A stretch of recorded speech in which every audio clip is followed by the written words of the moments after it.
노이즈 캔슬링 성능만큼은 어디 가도 꿀리지 않는다? 반갑습니다. 이어폰 좋아하는 평범한 18년차 꼰대 직장인 화혜준입니다. 자, 오늘은 액티브 노이즈 캔슬링이 지원되는 무선 이어폰을 하나 가지고 나왔습니다. 바로 이 박스 안에 들어가 있고요. 어떤 녀석이냐면 짜잔,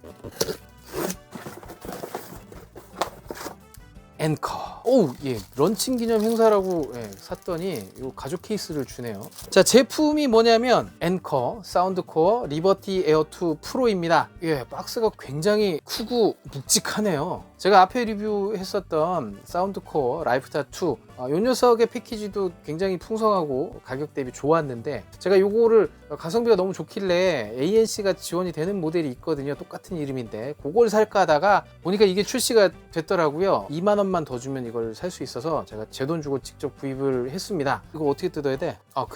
그냥 열면 되네요. 이거 뭐, 예, 여기 비닐이, 요거를 칼로 이렇게 잘라내고요. 자, 이렇게 열면 요 안에 크레들이 들어가 있고요. 그리고 유닛도 따로 이렇게 앞에 이렇게 들어가 있습니다. 다른 구성품들은 설명서, C타입 케이블이 이렇게 예쁘게 들어가 있고 이렇게 타이로 감겨져 있죠. 이 사운드코어 제품이 놀라운 게 뭐냐면, 지금 이어팁이 몇 개가 더 들었습니까? 기본으로 껴져 있는 거 포함해서 총 9쌍의 실리콘 이어팁이 이렇게 들어가 있는데, 내 귀에 맞는 그런 핏을 찾을 수 있는 이어팁이 많이 들어가 있다. 굉장한 장점이 되겠죠. 귀 한번 꽂아 볼까요?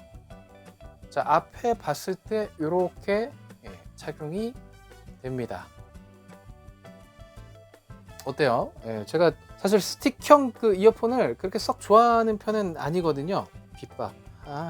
근데 착용감은 괜찮습니다. 딱 꼈을 때 느낌이 이압이 그렇게 크게 느껴지진 않는데, 차음이 딱 되는 듯한 기본 이어팁인데도요, 되는 느낌이 들고, 살짝 건어령 특유의 웅웅거리는 그런 느낌. 이 스틱형 치고는 제 귀에는 괜찮은 착용감을 보여주는 것 같습니다. 자, 디자인을 보시면 크레들 같은 경우에 정말 디자인이 이쁩니다. 이 겉에 이 무광 플라스틱 그 코팅이 돼 있는데 맨들맨들한 느낌이 굉장히 고급스러운 그런 느낌이 들고요. 충전 상태를 알려주는 LED가 이렇게 세 구가 달려 있고, 뒤에는 C타입 포트, 그리고 옆에는 이거 눌러볼까요? 초기화 뭐 시키는 것 같은데 그래요. 그리고 무선 충전이 가능한 그런 녀석이고, 이게 이제 뚜껑이 위로 열리는 게 아니고 이렇게 슬라이딩 돼서 열립니다. 열리는 느낌도 굉장히 고급스러운데요. 약간 반자동 같은 느낌으로 이렇게 열리고 닫히는. 자, 그리고 유닛을 한번 꽂아 볼까요? 유닛이 들어가 있는 자태도 굉장히 아름답지 않습니까? 이게 고급스러워요. 괜찮아요. 자, 유닛 같은 경우에도 디자인, 전체적인 디자인이나 이런 만듦새가 굉장히 훌륭합니다. 이 터치로 동작되는 이 부분, 마이크는 위쪽에 하나, 그리고 이 아래쪽에 하나, 그리고 안쪽에 하나 더 있다고 해요. 노이즈 캔슬링도 그렇고요. 그리고 통화할 때도 그렇고 여러 가지로 좋은 그 하드웨어적인 특징을 가지고 있습니다. 자, 그리고 이제 이 노즐의 길이를 보니까 생각보다 좀 짧은 편인데 그래요. 투톤으로 해서 굉장히 이쁘게 디자인이 되어 있는 걸 확인하실 수가 있습니다. 자, 이제 간단하게 스펙을 좀 살펴볼까요? 블루투스 5.0 지원을 하는데 어떤 칩셋이 사용되는지 잘 모르겠어요. 그리고 AAC SBC 코덱 지원을 하고요. 드라이버가 11mm 다이나믹 드라이버가 들어가 있습니다. 방수 등급은 IPX 4등급, 평범한 그냥 생활 방수 정도 되는 그런 수준이고요. 재생 시간은 이제 7시간 유닛 단독으로 재생이 가능하고, 크레들까지 포함하면 최대 26시간인데, 이게 이제 노이즈 캔슬링을 껐을 때 얘기입니다. 요거 노이즈 캔슬링 키게 되면 한 6시간, 한 21시간, 2시간 요 정도로 좀 줄어드는 것 같아요. 스펙상.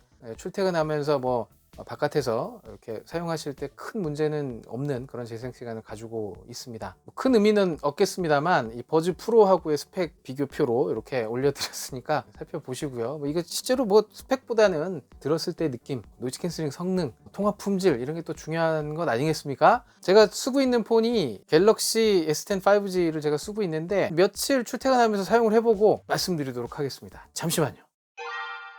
자, 3일이 지났습니다. 리버티 에어 2 프로와 만 3일 동안 함께 해봤는데요. 이게 109,000원 주고 제가 구입을 했잖아요. 근데 그 돈이 하나도 아깝지 않을 정도의 그런 만족감을 줬습니다. 그래서 제가 지금부터 제 의식의 흐름대로 가장 좋았던 부분부터 해서 아쉬웠던 부분까지 좀 이어서 말씀을 드릴 테니까요. 구입을 하실 분들은 참고를 하셨으면 좋겠습니다. 첫 번째로 가장 마음에 들었던 부분은 노이즈 캔슬링 성능이었습니다. 이게 기본 이어팁을 많이 제공을 해주잖아요, 사이즈별로. 그래서 내 귀에 딱 맞는 그런 픽감을 찾는데 굉장히 유리한 그런 녀석인데, 차음성이 상당히 좋습니다, 기본 차음성이. 근데 거기에다 노이즈 캔슬링 성능까지 더해지니까 출퇴근하는 지하철이 좀 시끄럽기도 하고 웅성웅성하고 막 그렇잖아요. 근데 음악 감상하는데 전혀 이제 주변 소음이 느껴지지 않는, 그리고 음악을 끄더라도 확실히 낮은 음역대의 소음은 잡아주는 그런 모습을 보여줬습니다. 제가 버즈 프로도 쓰고 있고요. 그리고 소니 WF-1000XM3 이것도 사용을 하고 있는데, 이 20만 원이 넘는 프리미엄급 무선 이어폰하고 비교를 해도 노이즈 캔슬링 성능만큼은 어디 가도 꿀리지 않는다? 라는 생각이 들었습니다. 노이즈 캔슬링 모드는 교통수단, 실내, 실외, 그리고 사용자 지정으로 내가 맞는 그런 모드를 설정할 수도 있는데, 교통수단으로 놓고 다니는 게 가장 강력한 그런 소음 제거 효과가 있었으니까 그건 참고하시면 될 것 같고요.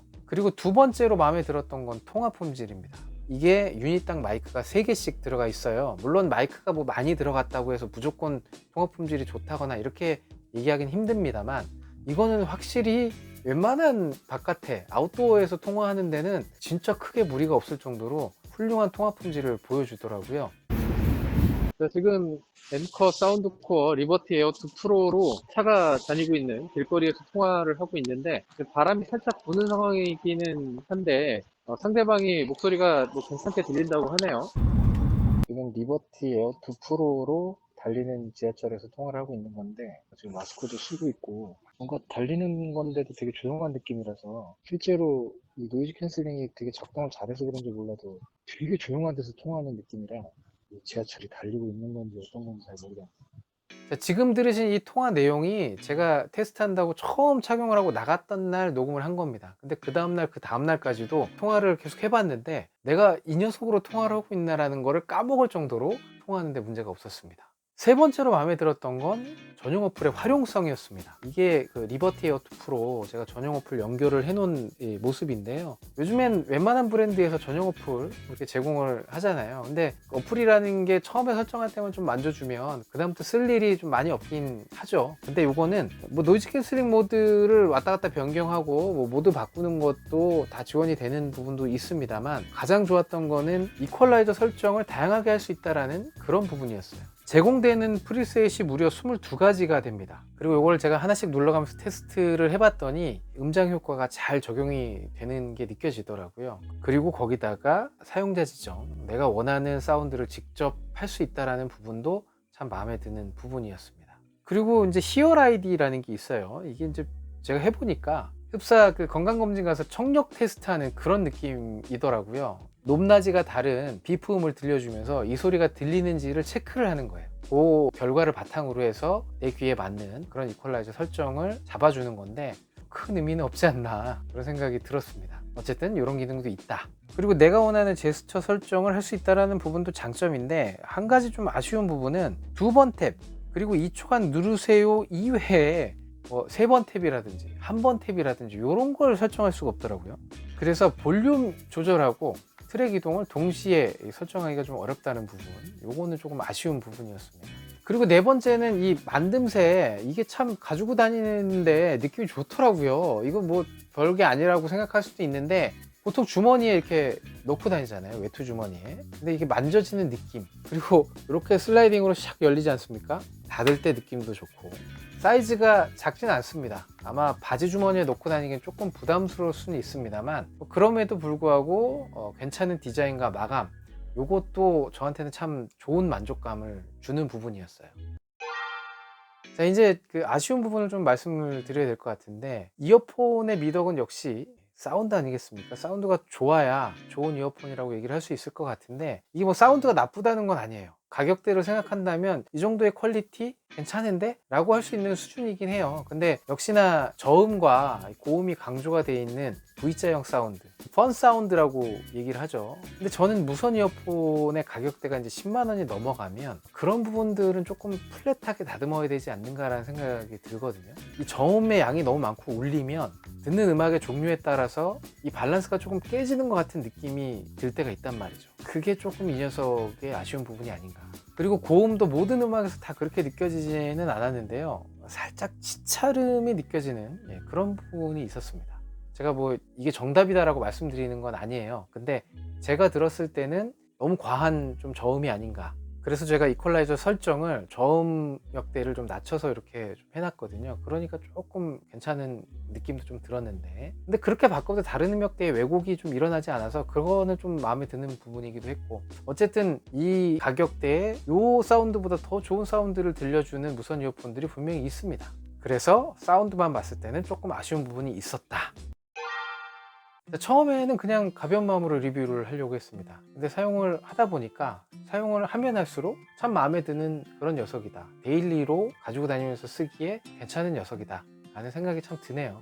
요즘 노이즈 캔슬링 기능이 들어간 무선 이어폰들이 많이 출시가 되고 있는데 10만원 아래쪽에 위치하는 그런 노이즈 캔슬링 이어폰 같은 경우에는 여러 가지로 부족한 면이 보입니다. 누군가한테 추천하기 좀 힘든 그런 녀석들이 대부분이에요. 그래서 그 위쪽 가격대로 좀 찾아보셔야 되는데, 기본적으로 뭐 20만원 전후의 그런 프리미엄급 무선 이어폰을 생각을 해야 되기 때문에 가격적으로 부담이 있죠. 근데 이거는 109,000원, 뭐 언제까지 109,000원으로 팔지는 잘 모르겠습니다만, 고가의 노이즈 캔슬링 무선 이어폰이 좀 부담되시는 분들한테는 아주 좋은 선택이 되지 않을까, 그런 생각을 해보면서 오늘 영상 마치도록 하겠습니다. 앵커 사운드코어 제품 2개 리뷰를 했는데 이 두 녀석 다 마음에 들어서 무선 헤드폰은 어떨까 라는 생각에 하나 질렀어요. 다음 시간에 이 녀석 리뷰로 찾아뵙도록 하겠습니다. 자, 오늘도 부족한 영상 시청해 주셔서 너무너무 감사드리고요. 저는 이만 가보겠습니다. 안녕!